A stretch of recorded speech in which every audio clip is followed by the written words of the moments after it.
Today marks the opening of the Clinton Center's newest exhibit, Leadership in a Time of Crisis. This compelling exhibition focuses on President Clinton's leadership during what was one of the country's darkest hours. On April 19, 1995, the eyes of the world unexpectedly turned to Oklahoma City. On that day, a building, a city, and a nation were torn apart by terrorism. 2010 marks the 15th anniversary of the bombing of the Alfred P. Murrah Federal Building. The Clinton Presidential Center, in partnership with the Oklahoma City National Memorial and Museum, created Leadership in a Time of Crisis to commemorate this tragedy that tested the resolve of Oklahoma City and the nation. Since President Clinton couldn't be with us tonight, he sent us this message for me to read to you. Welcome to everyone gathered at the Clinton Presidential Center in Little Rock for the panel discussion, First Person Stories of Hope, commemorating the 15th anniversary of the tragic bombing of the Alfred P. Murrah Federal Building in Oklahoma City. I regret that I'm unable to join you. I do, however, want to thank all those who are participating. Gary Mars, Kerry Watkins, Donna Weaver, Richard Williams, and my wonderful friends, Governor Frank and Cathy Keating. I'm also grateful to the Oklahoma City National Memorial and Museum for helping my center curate its powerful exhibit. As we reflect on that devastating moment in American history, we remember those whose lives were taken by a senseless act of violence, innocent children, citizens going about their daily business, and many public servants doing their work on behalf of the rest of us, helping the elderly and the disabled, our farmers and our veterans, enforcing our laws and protecting us from harm. They will always hold a special place in our hearts. We also remember that in the days, weeks, and months following the bombing, the work of these panelists, the cooperative efforts of governmental agencies, the courage of emergency and recovery workers, and the spirit of the people of Oklahoma City all helped turn the sentiment of sorrow into one of hope. They demonstrated that the American spirit is far stronger than the forces of hate. That is the message I hope people take away from this exhibit. Thank you for being here, and best wishes for a memorable and meaningful evening. Signed, Bill Clinton.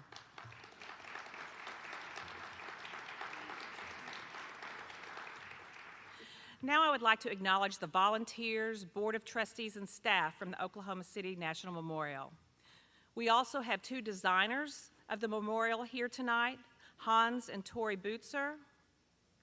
We are grateful for your commitment to the Oklahoma City National Memorial and are so pleased to have you with us. We are also honored to have former Oklahoma Governor Frank Keating and First Lady Cathy Keating with us, as well as our own former First Lady Janet Huckabee. Please give them a round of applause.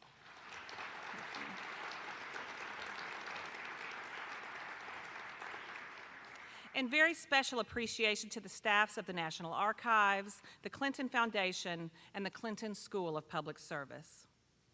Our moderator for tonight's discussion is Kerry Watkins. Kerry is the Executive Director of the Oklahoma City National Memorial. Kerry oversaw the design competition, the construction, and currently oversees all operations of the outdoor symbolic memorial and museum. But before our distinguished panelists join us on stage, we are going to show you a very brief and very moving video produced by the Oklahoma City National Memorial for a look back at April 19th, 1995, and the days and years that have followed.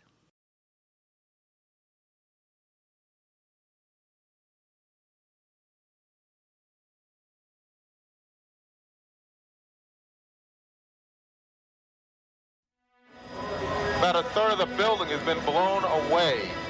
The bombing in Oklahoma City was an attack on innocent children and defenseless citizens. It was an act of cowardice, and it was evil. The smoke and the dust and the people running out of that building that could, and the people running to help them, and the blood, and it was just very traumatic. And I called President Clinton immediately. And the president made a plane available to get us out there very quickly. And we already had the disaster declaration by the president before I left. There's no question that Bill Clinton epitomized national leadership at that time. Bill Clinton was wonderfully reassuring, and not only that, but he came back and back again and back again. Anytime we needed him, he came. I am honored to be here today to represent the American people. The moments that we had, the personal moments, the private moments, you saw not only a strong leader, but we really saw a man who had great compassion and whose heart was as big as you could imagine. Today our nation joins with you in grief. We mourn with you. His decision to help Oklahoma was a leadership decision, but it was a leadership decision met with a lot of emotion and compassion. I was at home, and it was about 10 o'clock at night, 10:30, and the phone rings. Lady on the phone says, this is the White House operator, do you have time to speak to the president? He didn't call to ask me for anything. He didn't call for a political. He just called to see how I was doing personally and how the city was doing, and if there was anything he could do, just let him know that his phone was open, and I believed it. He would take time to sit down and talk to people, put his arm around people, and tell them it's going to be okay.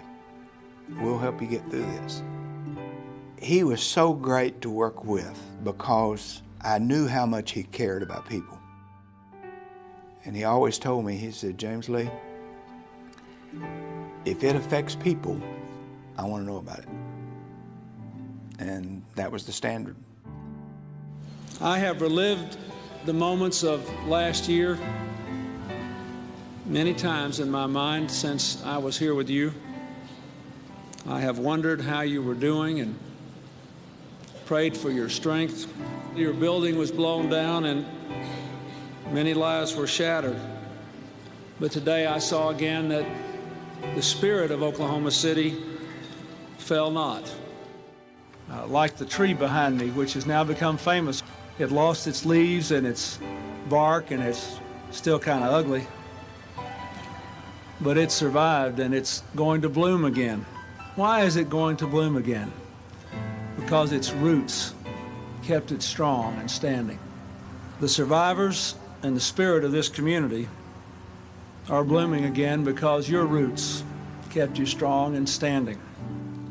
We had a meeting of the committee that had been responsible for raising funds for the scholarships for the surviving children. To the President of the United States. We went to the committee and then went outside. There were thousands upon thousands of people. Nonpartisan, nobody gave a hoot about what party he belonged to or anything. It was just respect and love for the country and the city and the state, and the president was there.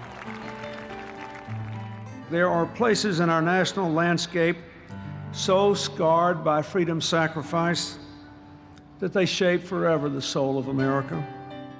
This place is such sacred ground. His birthday after the bombing, he told the staff he did not want any personal presents to him.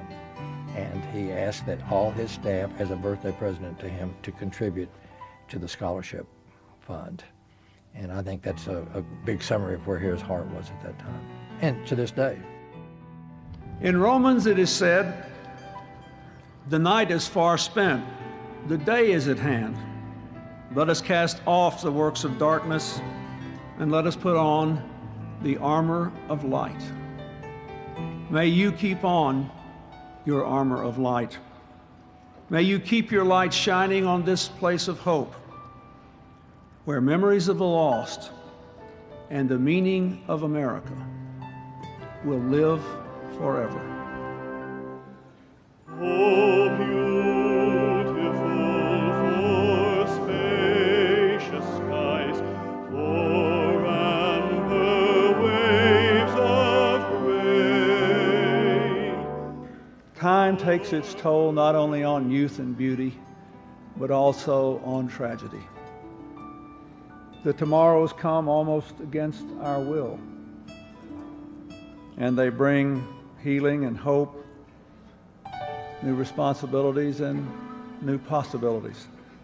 I remember telling you that you had lost a lot, but you had not lost America. I remember saying that if people thought that love and caring and compassion had gone out of our country, they should come to Oklahoma. Oklahoma City gave us our heart back as a country. In this life, Oklahoma City changed us all. It broke our hearts and lifted our spirits and brought us together and reminded us of what is truly important in life.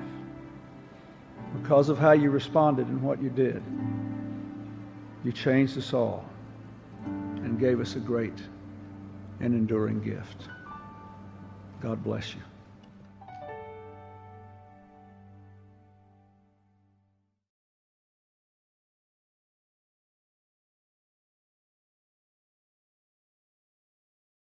Tonight, I'm honored to introduce a panel of individuals who were directly impacted by the bombing. This discussion is called the First Person Stories of Hope, something we do regularly in the museum. Tonight, we're honored to be at the Clinton Presidential Center.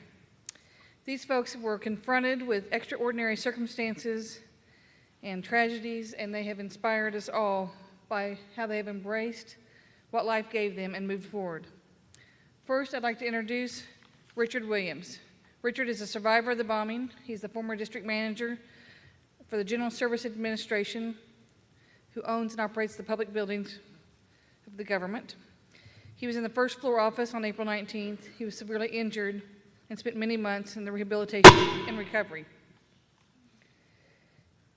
Next is Donna Weaver. Donna is the widow of Michael Weaver, an attorney whose office was on the 8th floor of the Murrah Building. She was working downtown and was among the first on the scene of the bombing. She served as a witness in the federal trial of Timothy McVeigh. Next, Governor and Mrs. Keating. They were, and I think their 100th day serving as governor and first lady of Oklahoma, and they led our state and our city like had never been done before. They took great compassion and helped and watched after every detail and worked closely with President Clinton and James Lee Witt and Mayor Ron Norick in what was the most astounding federal, state, and city response I have ever seen. And last but not least, Councilman Gary Mars. Councilman Mars today was a third-generation firefighter and led the fire department on April 19, 1995 and the days that followed. He served as the incident commander during the bombing, leading the emergency response. I am going to ask, starting with Richard, for them just to share a few minutes of their story, and we'll kind of work down the line, and then I'll incite some questions if I don't think they're moving along fast enough, and then we'll get some questions from you guys as well. But I want you just to hear from them in their own words what they've done over the past 15 years and how remarkable the journey has been for them as they have gone from the very bad to the very worst to the very just been incredible leaders and ambassadors for moving forward. Richard? Thank you, Carrie. What an honor it is to be here tonight to share our stories with you all. We're used to doing this to children, schools, and it's so much easier to talk to them. And Donna and I were talking earlier about how much easier it is to tell our story when our peers aren't here. Mine is only one of thousands out there. As Carrie said, I was a district manager, assistant manager at that time for the General Services Administration, responsible for all the federal buildings in the state of Oklahoma, including the Alfred P. Murrah Federal Building. My office was on the first floor on the west end of the building, 60 to 75 feet from ground zero. I was standing in my office that morning talking to my planner estimator about the results of a meeting we'd had with the district clerk court. It's the last thing I remember. I've been able to piece together my story from my coworkers, from my rescuer, and from people that can tell me what happened, because I don't remember any of it. I didn't hear the blast. I didn't feel anything. I didn't see anything until many, many days later. I'm sitting here today because of an Oklahoma City policeman by the name of Terry Yakey. Those are our heroes. Those are our first responders. Those are the people that are important to us. Terry came to the building very early on, as many of the thousands others did, ran into the building, helped carry me out along with 4 others out of my office, got us to the ambulance at the corner of 5th Street, got us to the hospital. Tom and I, my planner estimator, arrived at the hospital at 9:35. a.m. The blast was at 9:02. So I firmly believe that I'm sitting here today because of him. My injuries were fairly typical of the survivors. They were blast injuries. I won't dwell on those necessarily. But it was the healing that was important. And it wasn't necessarily just a physical healing, but an emotional healing that needed to be done. One of the things that was important for me was getting back to work, because I had so many friends and family in the Alfred P. Murrah Federal Building that it was important for me to get back to find out who they were, who we had lost, what had happened to them. My family would kept that from me for 5 days. They wouldn't tell me because they knew that it would be very difficult for me. But it was important for me to heal, to get back and be involved in something productive. That's part of that process that you have to go through to move through tragedy. Mostly, I think for me, though, other than coming back to work and being productive, was being able to get involved in the Oklahoma City National Memorial process, the memorialization process. That was very healing and very cathartic for me. And I think without it, I don't know that I would be where I am today in my healing process. I tell kids when we talk to them about events like this that there's no blueprint for healing, that you have to go through it as an individual, and everyone deals with it differently. For me, it was work. For me, it was the memorialization process. For me, it was meeting people like Hans and Tori, selecting a design, and knowing that we had something there that was going to be eternal. I heard President Clinton say something a while ago that was very important to us as federal employees, and he himself gave us tremendous support to our agency heads and to us as federal employees. A lot of people kind of overlook that fact, but they took care of us. Those of us that were injured physically and emotionally wanted for nothing. We were taken care of, and he made sure that happened, and I think we'll be eternally grateful for that. Thanks, Richard. Donna? Well, thank you for...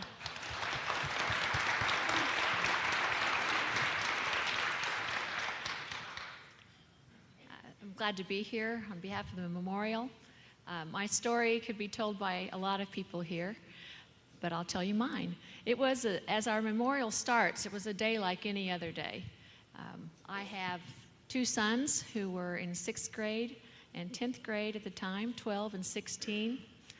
My husband, Mike, who was an attorney at HUD, as Carrie said, was a coach. He was finishing up basketball. Baseball was about to start. He'd been to a coaches meeting the night before.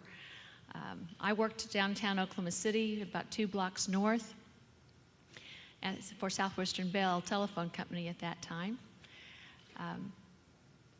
It was real typical. Mike had taken my car to work that morning to take it to have service, so he was running a little late.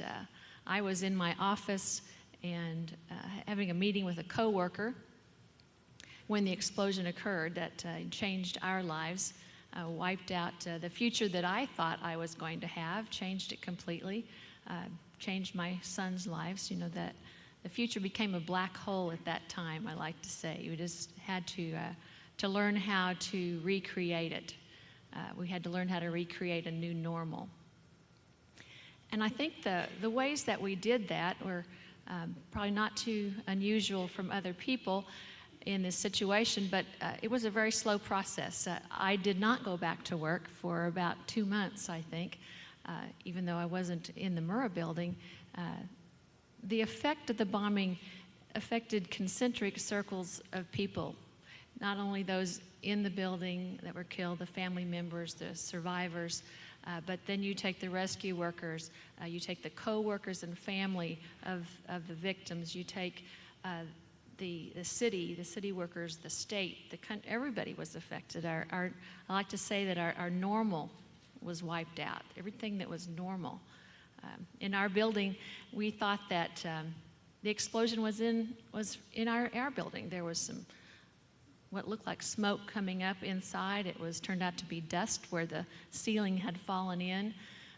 We got outside, we saw big black smoke billowing south out of what looked like the Journal Record building. Well, maybe it was ink from the newspaper that was published there. Everything goes through your mind. In fact, people thought that there had been an earthquake, that maybe this was an earthquake and glass was broken out everywhere. But nowhere in your thinking do you think there's a truck bomb down the street that has gone off to to destroy your husband's building. So it was a long process in recreating that normal. But what helped me and what kept me walking forward was the support. And that is the other part of the Oklahoma story, the support that poured in immediately for me and for my family was incredible. Neighbors opened their houses to house my relatives who came in town. The teachers at school were at our house immediately after school, the first day, second day, maybe the third day. The school system gave my sons a lot of grace in that semester because we were all in that state of not being able to think, not being able to process. That's why I didn't go back to work, because they expected me to make decisions there, and I knew that I really wasn't making decisions at that point. So that kind of support from my church, from the lay ministers at my church, from prayer, were those things that were just essential for me to go forward. A counselor, a group of ladies who also lost husbands in the bombing. We met together for almost 2 years. And those things were really important to learn to walk through that first year. And my sons came along. Your children tend to drag you forward whether you want to go or not. Driver's license come and prom comes and soccer games and soccer tournaments and all those things happen, whether I was ready for them or not. But they were blessings that kept us going. And I'm very pleased to say that they are great, that they have both graduated from college, and my young son's about to graduate from medical school, thanks to the support of the community, from the Oklahoma City Community Foundation for the Survivors Education Fund. All those things were really essential to our recovery, but it wasn't quick, but we did make it.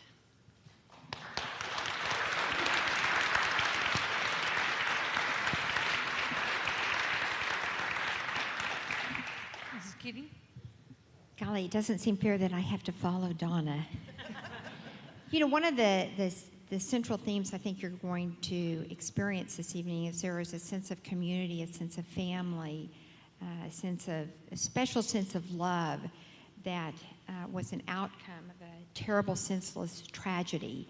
And so I'd like to start, before I tell my story, by saying we have a huge community of family from Oklahoma City who are with us tonight, who've traveled mostly from Oklahoma City, but from all parts of the country to be here. And I'd like to have you all just stand up for just a minute, because you are the Oklahoma City story. And would you all just please stand up?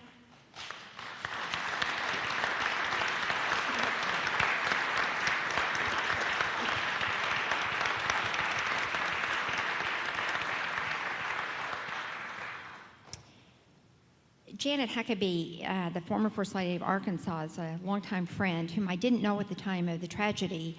But as we were in interviews before this began, one of the things she said when interviewed was, America stood still when the TVs came on and saw what happened in Oklahoma City. And I think for me, that captured what I experienced. I was in Tulsa, Oklahoma. The movers had come because, as Carrie mentioned, Frank and I had only been in Oklahoma City for 100 days. And it was a whole new arena for us, and I was putting our house in storage. We'd sold our house, and I got a phone call saying, turn on the television. And so for me, that captured my thought, because my heart skipped a beat, and like probably most of you, America stood still. And at that point in time, I learned not only the devastation of the tragedy, that one or two people could do something so horrifically evil, but what came from this were a million acts of kindness. And that leadership takes its shape in a million different ways. You have leadership from the top, as we saw, from all the state officials, city officials, and the special friendships that we made with the rescue workers, the fire chief, the police chief, friendships, a bond for life. But there were also leadership that came from people who were just like you and me, wanted to make a difference. They didn't know how to help, but they wanted to help. And I started getting a lot of phone calls saying, what can I do to help? I want to do something. I need to do something. I want to help. Yet, I wasn't elected. I was just like you. I just happened to marry the guy who got elected. I hadn't even picked my projects yet that I was going to focus on. I just wanted to get moved in, but so I was challenged. What can I do? How can I help? And as I drove back to Oklahoma City and was crossing the turnpike, the office, Frank's office, kept calling saying, we need water at the site. So I'd pick up the phone and I'd call all our major vendors saying, can you get water to the site? And I had the radio on, and they'd say, don't send any more water. We've got more water than we know what to do with. And then they'd say, we need blood. And I'd pick up the phone and I'd start calling people saying, you know, get your phone trail going because we need blood at the blood bank. And then they'd say, we have more blood than we know what to do with. And we learned very quickly in Oklahoma City that if we needed something, all you had to do was ask, and you got 100 times more than you needed because people wanted to help. And the leaders weren't just at the state and the federal level. They were in our communities. They were in our churches. They were in our volunteer organizations. I had a phone call from a very good friend of mine, new friend, but a close friend, that night saying, what are you going to do? And I said, I don't know what to do. I don't know how to help. I hadn't seen Frank.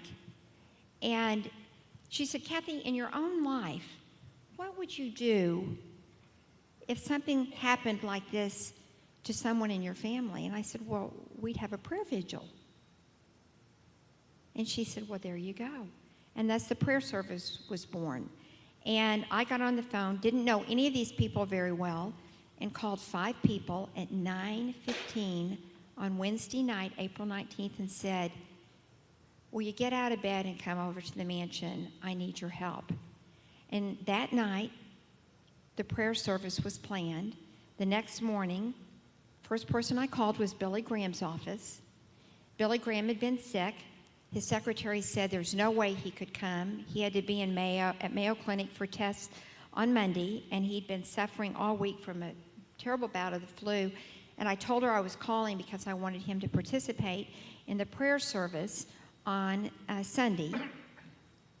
And she said, well, I'll be sure and let him know. And I said, well, please let him know because we are going to announce to the press that he was invited. She said, I'll call you back in 5 minutes. And he came. And we called the president's office, and President and Mrs. Clinton said yes immediately, canceled everything, and contacted all the departments of all the heads of the department, and they all came. Because this wasn't Oklahoma City's loss, this was America's loss. And they stood with us in front of the cameras and when the cameras weren't rolling. In the morning, April 20th, at 6:30 in the morning, I got a phone call from the then First Lady of Illinois saying, I'd like to send teddy bears to the families of the children who were killed in the bombing. And I said, well, gosh, Brenda, you know, that's really nice, but a lot of adults have lost, a lot of young children have lost adult parents who are children of other people, but they're just grown, and there are a lot of children who've lost parents. I think if you're going to send teddy bears, you have to send them to everybody. And now this is not even 24 hours later. She said, well, how many do you need? I said, well, I don't have a clue. And she said, give me a guess. I said, well, 250. The next day, several Federal Express trucks showed up at the mansion, several, with 250 teddy bears.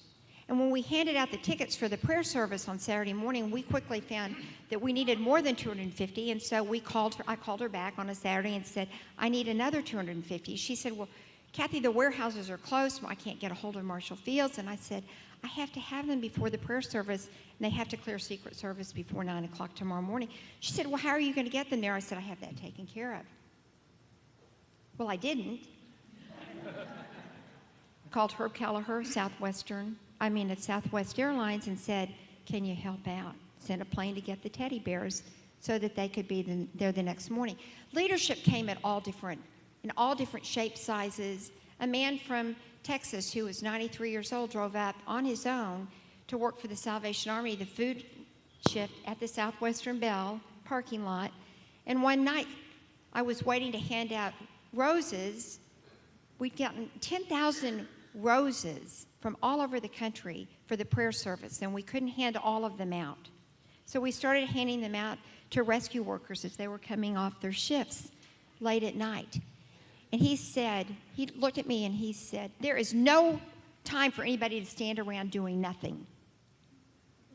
And I went over to talk to him. He was 93 years old, had driven up from Dallas because he wanted to make a difference. So leadership came in all different shapes, sizes, ways, young people, old people, Oklahomans, Texans, people from all over the country, from the top with President Clinton all the way down to somebody who never even left their name. And it was an experience that changed all of our lives.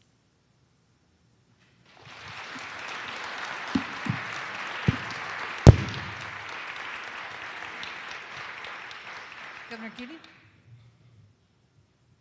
You think it's tough following Richard and Donna.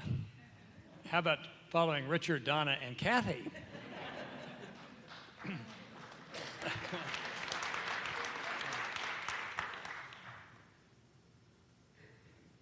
I was in the U.S. government for a number of years before I was elected governor.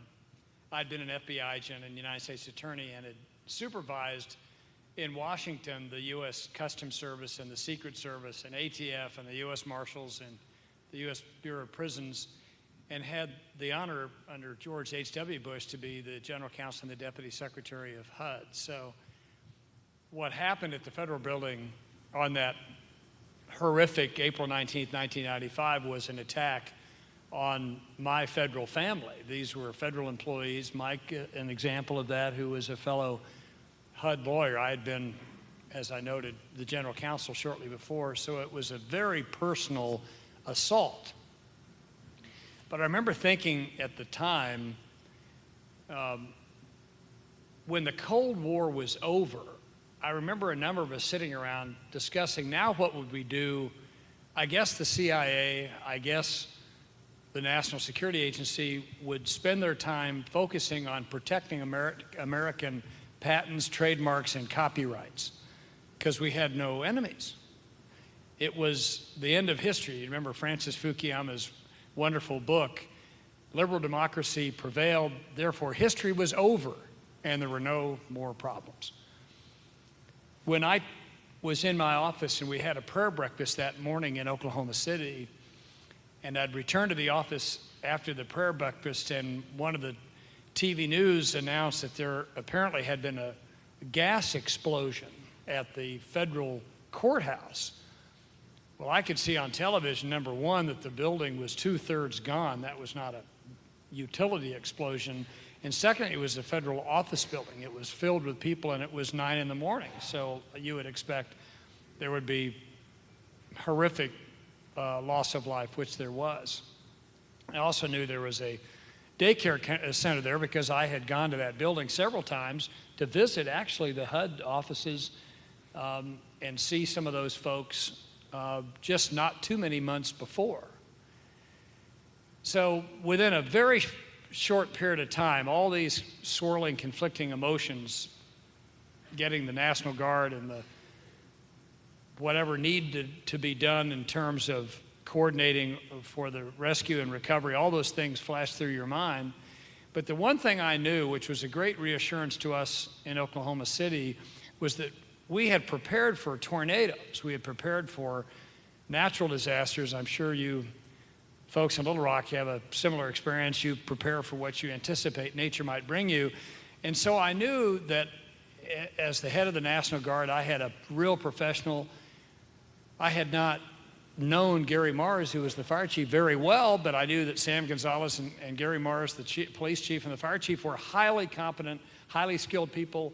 I knew we had hospitals nearby that would provide emergency service and care. I knew that we had a very competent law enforcement community, whoever did this, I could tell it was obviously a criminal act, we would get them, and we would make sure whoever was responsible would not walk the face of the earth again. Well, I went over to see the command center, and I didn't know where it was. I'd never visited the command center. I'd only been governor for several months, and it was just a very busy place. Appropriately, it was underground, under the Capitol complex, obviously protecting itself against the possibility of a tornado. And it was at that time that President Clinton called to find out what had happened and what he could do. I'd known President Clinton for 30 years. We went to school together. He's not mad, I hope. But in any event, we went to school together, and I'm 2 years older than he, but I was a junior in college when he came in as a freshman, and so I knew Bill Clinton. It was a Catholic school I went to. I was puzzled, what's this Southern Baptist from Arkansas doing in this Catholic school? But as you know, the president is a brilliant man, and Georgetown University is a pretty good school, and he was a wonderful student there. But because I knew him, he was able immediately to speak his heart to my point about Islamic terror. He said, I hope it's not radical Islam, something I hadn't thought about. I mean, that was something that was just not within the realm of discussion at the time. And I said, well, I don't know who did it, but we sure need help. James Lee Witt, we saw here, who was the best FEMA director ever, in my opinion.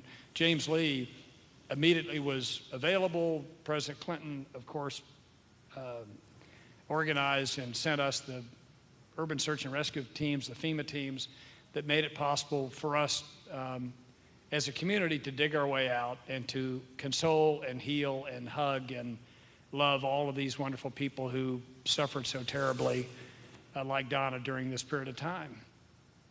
What's amazing that most people don't know is that we had 302 buildings damaged or destroyed, and there was not one act of looting. You know, what Donna was saying, what Cathy was saying, Richard was saying about people who sacrificed everything to help others was very true.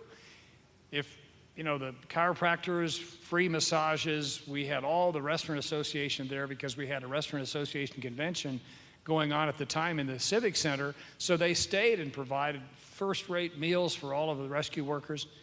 Cathy talked about providing roses to each of the bunks of these courageous men. I think that perhaps there were some women, but men and women who were there helping us from all over the United States, from as far away as Florida to as far away as California.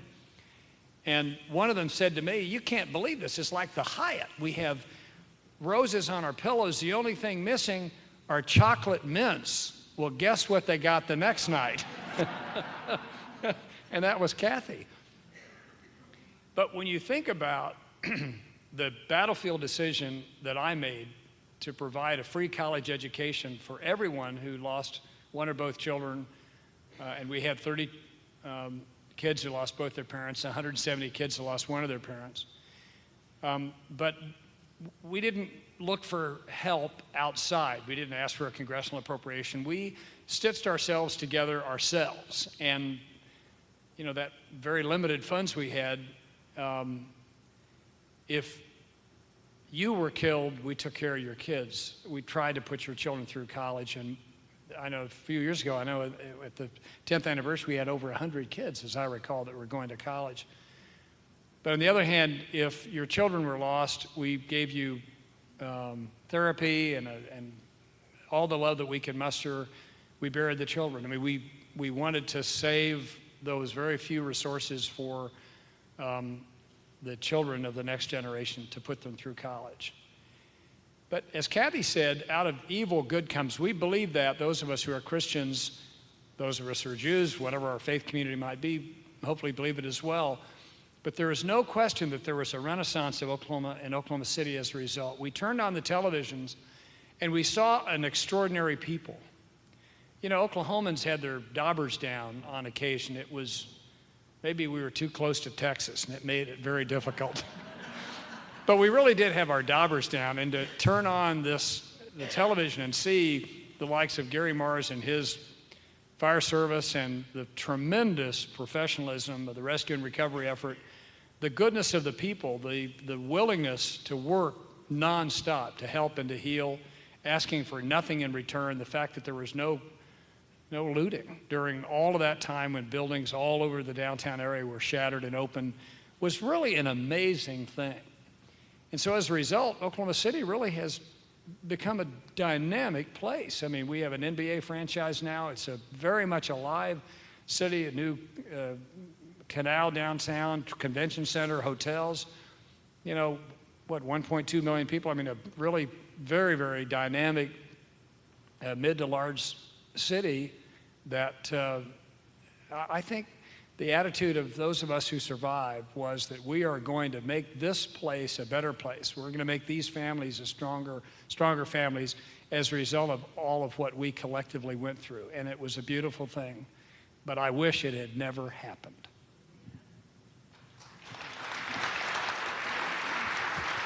Chief Morris?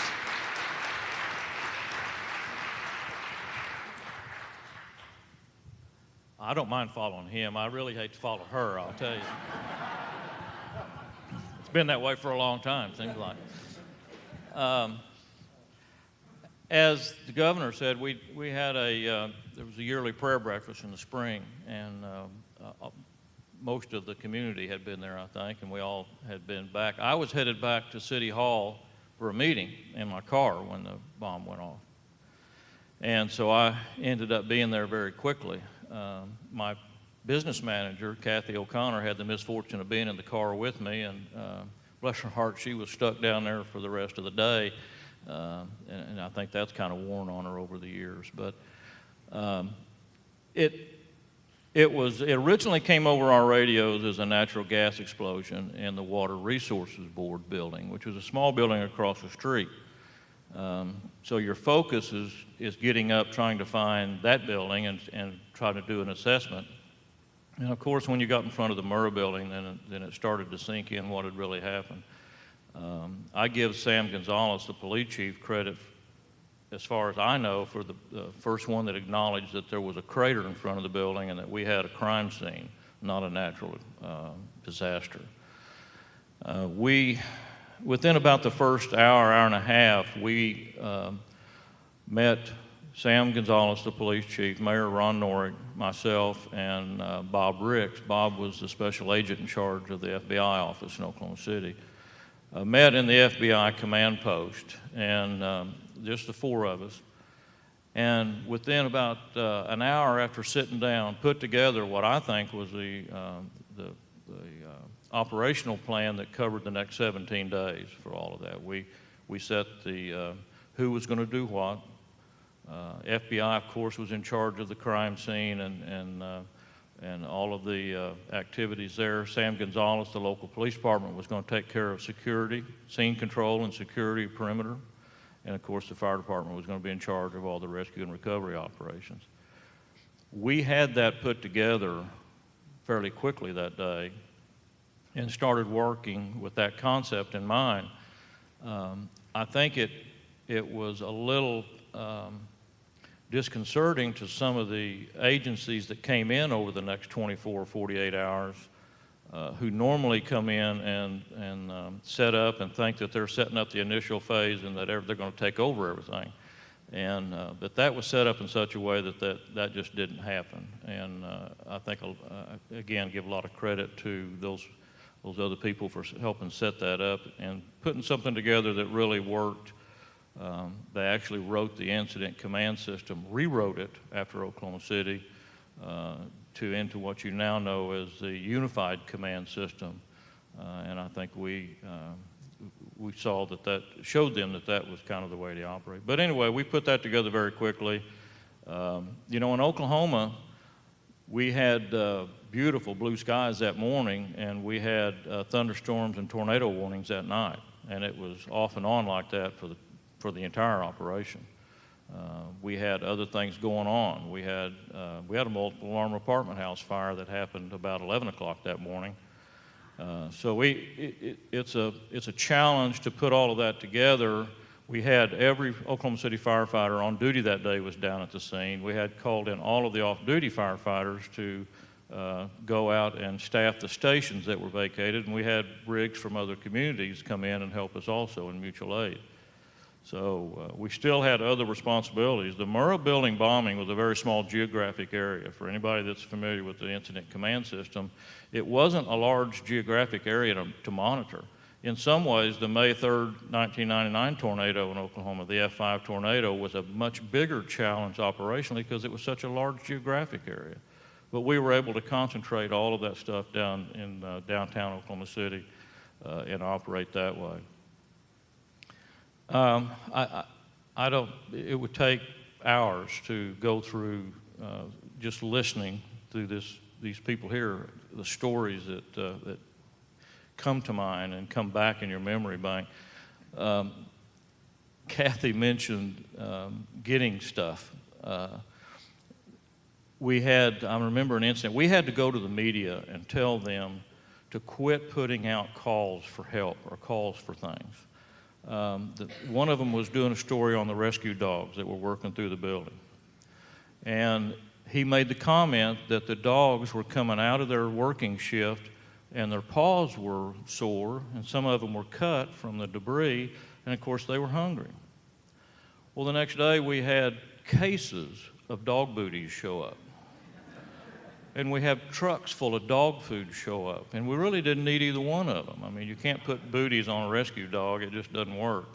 And we literally had to go to the media and say, be very careful about what you say and don't phrase it as a need down here, because whatever you say shows up in huge quantities. The first FEMA rescue team, urban search and rescue team, showed up that night, came in from Phoenix. Okay, if something goes off again, I'm leaving.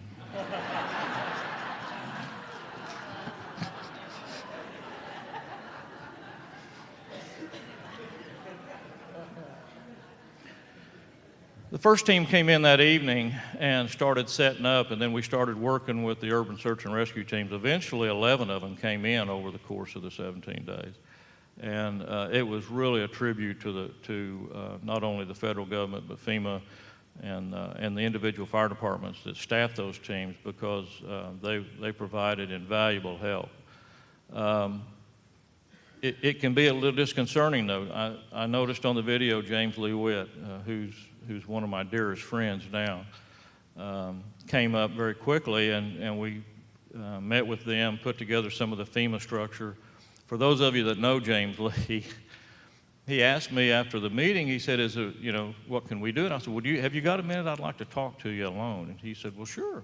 So we went back in a room, and his staff started following him in, and he turned around and he said, no, Chief wants to talk to me, and he ran him out. Well, you could see that wasn't real popular with his staff at all.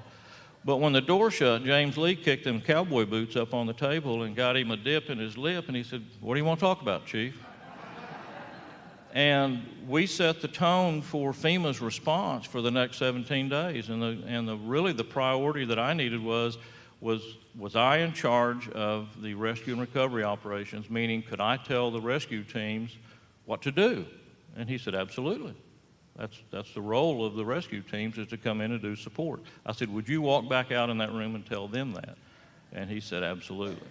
And he basically told them, you need to get along and play well with others, or we'll send you back home. And from that point on, it worked very well. The Cox Convention Center was set up to house the rescue team. Some of the anecdotal stories you heard here about the mints and everything else. We went around the country, and I've done presentations everywhere after the bombing, and some of the towns where the rescue teams come from, the wives of the people that came, the spouses, came up to me and said, my husband came back fatter than when he left. And we set up phone banks in the Cox Center, and it was free long distance. And she said, I talked to him more when he was in Oklahoma City than I talked to him when he was in the fire station. So it was something else. You mentioned massage, the massages that went on. I used to do a PowerPoint presentation, and I would show what went on in the Cox Center, and we did have tables set up. And finally, I had somebody come up to me that said, would you quit calling them massages? It's physical therapy, Chief. It's physical therapy. Whatever you want. We had optometrists set up. If somebody broke their glasses, they were made on the spot. If somebody lost contacts, they got new contacts. They lacked for nothing down there at all. The Oklahoma Restaurant Association had a convention going on in the Cox Center, so they had kitchens set up doing their food samples and so forth. They turned all of that over to us, and we did a 24-hour cooking operation down there. I could go on and on. It was a very, as the governor said, it's something you wished had never happened, but it was a very heartening experience to see the Oklahoma City community and the state of Oklahoma and the United States come together like they did and show people what you can do when you've really got everybody's best interest at heart. And it's of course something that Oklahoma City will never forget.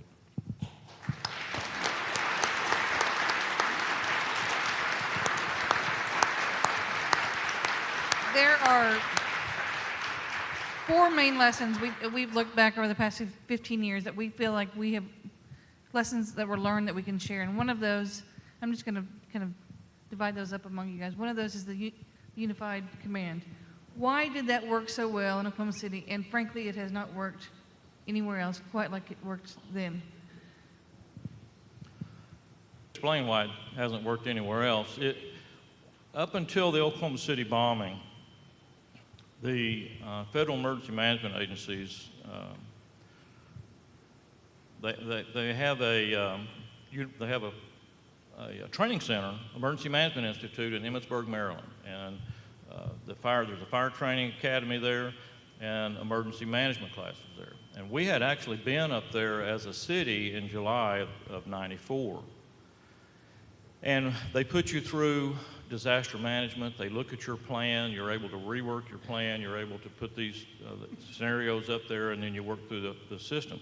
Well, at that time, the incident command system was a very structured down system.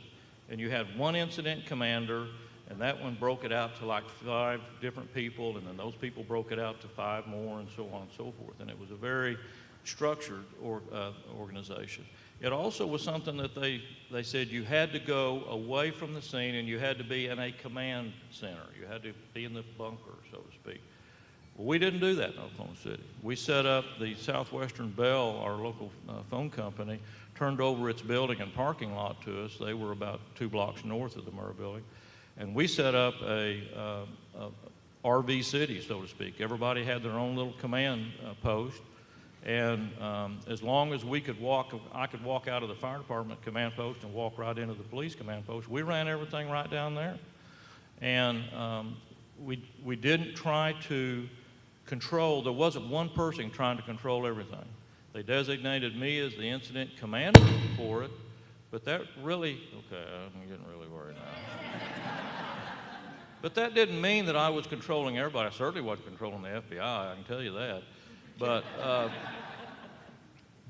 But it meant that all of us had to talk. We had to sit in the same room from time to time and deal with issues. If the FBI was wanting to do evidence recovery and they were inside the rubble pile digging through there and they were doing things that really weren't too good for our rescuers on the other end of the rubble pile, then we had to get it stopped. We had to have a unified way of talking and putting things together. So we'd ask them to please come and coordinate all that with us, and we would go and tell them what we were going to do and coordinate all of that. And pretty soon it started flowing in a way that everybody was working towards the same goal. They could do evidence recovery and crime scene work at the same time we were doing rescue and recovery work, and it just seemed to work well. And so at that point, I think what they call the unified command system started really coming into play. Governor Keating, one of the first promises you made to the community that I remember on television was that we would seek justice and it would be found. The same promises made by President Clinton.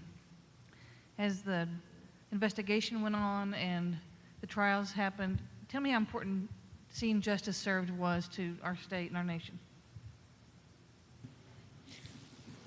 Well, I guess because I've been in the arrest business and the prosecution business and the supervise their lockup business, I have I don't think justice is vengeance, and vengeance isn't justice, but I think someone who would do this, who would destroy the lives of 168 of our neighbors and friends, including 19 children, that individual doesn't deserve to walk the face of the earth. I mean, that just was my view. And as it turned out, if you recall, McVeigh was tried, prosecuted, convicted, and executed. To show you, by the way, the incredible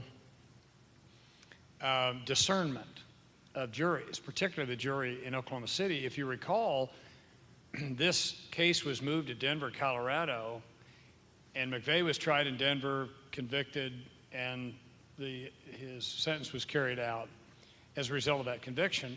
Nichols, the other perpetrator who was prosecuted, was tried and convicted and sentenced to life in prison. Well, the district attorney in Oklahoma City at the time, Bob Macy, felt this is not right, and we're going to bring him back to Oklahoma. A federal crime was committed, a state crime was committed. We're going to try him in Oklahoma and try to get the death penalty. An Oklahoma jury gave him life in prison. Why? Because he didn't light the fuse. The attitude of the jurors was, well, look, he didn't actually do the killing. He doesn't deserve the death penalty. I thought that was just really quite remarkable because, remember, they moved the trial to Denver because they were convinced, I don't think fairly, but they were still convinced that the Oklahoma City community would not give these individuals a fair trial. But I felt very confident that the law enforcement community, and Gary mentions Bob Ricks, who was the FBI agent in charge. Bob later served as the commissioner of the Department of Public Safety in Oklahoma. I asked him if he would retire early from the FBI and take over the Department of Public Safety job, which he did do. But Charlie Hanger, a state trooper, was the person who arrested McVeigh. It was just almost miraculous that he was able to nab him not too far north of Oklahoma City. And the government had some superb prosecutors. I felt confident there. Obviously, Gary's telling you how highly efficient and very, very professional the law enforcement community and the fire service and everybody. I felt good about that. Our challenge, Cathy's my challenge, really was to try to hold everybody together to realize that we would see ourselves collectively through this. But the criminal justice part, I think, was handled very, very well, and I think the outcome was most appropriate. Can I add something? In a very short paragraph, I think some words which are painted on the side of the Oklahoma City Memorial by Team 5 in the midst of the rescue and recovery captures exactly what you were saying. And it says, we search for the truth, we seek justice, the court requires it, the people cry for it, and God demands it. Donna, tell us a little bit about why education and teaching the impact of terrorism and violence is so important and as part of your passion as you move forward. Well, the short answer is that I want my husband's death to have meant something, and I do it for that, and I want people to learn from it. You know, all of our experiences in our lives lead to our learning and to our growth, and even the horrific ones do. So it's important to me that people learn, that they learn not to do this again, that they learn the impact that our memorial shows so well, that they learn that there's a different way. And so the education programs that I participate in focus on that you know, how children, how people, as they can have a different choice than to strike out in revenge, is what I believe that Timothy McVeigh did, out of anger, that there's another way. And so I participate in that. When I talk with students, you know, there's some things I want them to learn. I want them to understand that this event was important to them. It's important in the state of Oklahoma. It's important to U.S. history and why. And I want them to know the impact of it, what it looked like in our house and with my sons and the day-to-day things.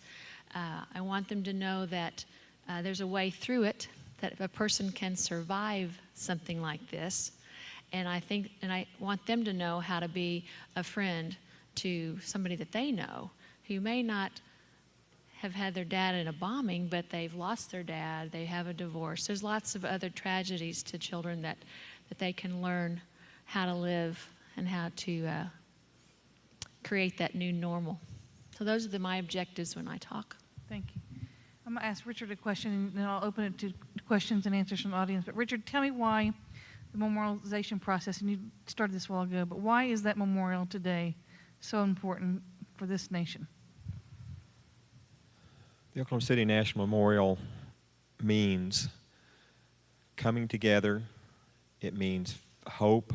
It means healing. It means education. And it, as the governor said, it was about a community that came together in the most difficult circumstances. I tell kids when I talk to them that there are three things that carried us through this process, the 3 F's. It's family, faith, and friends. It doesn't always have to be in that order. And that's what I experience when I go to the Oklahoma City National Memorial. When people come there, in the early days when we would dose them at the site, and they would want to know the story, they would want to know about people. And that's really what the memorial is about. It's about people, and it's about a nation. I've heard the term the Oklahoma Standard used many, many times, and I love to tell kids that there are 2 Oklahoma standards. And one is how the city of Oklahoma City reacted, the people there, but also how the nation reacted and supported us. And that's really what I think this memorial epitomizes, is the Oklahoma standard. That will always mean that to me. It's a wonderful, peaceful, serene place, and I think it always will be. Can I answer any questions, or? I think they have some microphones, so. One thing that I immediately want to ask, first off, God bless y'all. I've been there at the Murrah Building, and it was very emotional. But one thing I look at when I see the first commercial building with the blue and the eagle and the blue background, what was y'all's reaction when Timothy McVeigh said that was the building he meant to blow up the federal building in Little Rock instead of Oklahoma City, and that building he thought was the federal building, and when he walked into the building and saw the flower shop, he then decided to go to Oklahoma City. And I was wondering what y'all's reaction was when y'all heard that. Well, I think for me, from what I understand, was he had targeted several buildings throughout the country. I think there was some animosity there toward the ATF, which was housed on the 9th floor of the building. There was the daycare. There were what he called collateral damage in that building. Again, I don't know that we'll ever know why Oklahoma City. It could have been many, many cities or many, many federal buildings. It could have been Little Rock. But I think there were circumstances involved prior to the Oklahoma City bombing that made him make that choice. Any other questions?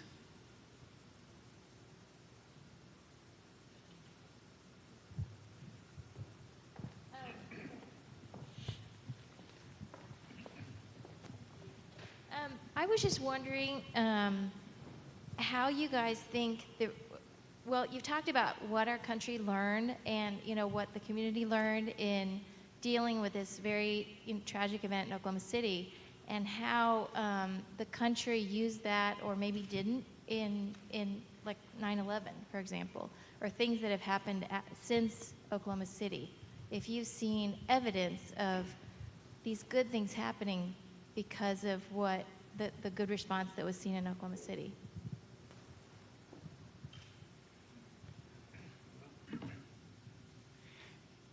And the wonderful thing about the United States, we're a very varied society. Some communities would have responded with the efficiency and the compassion and the excellence that we did. Some would not.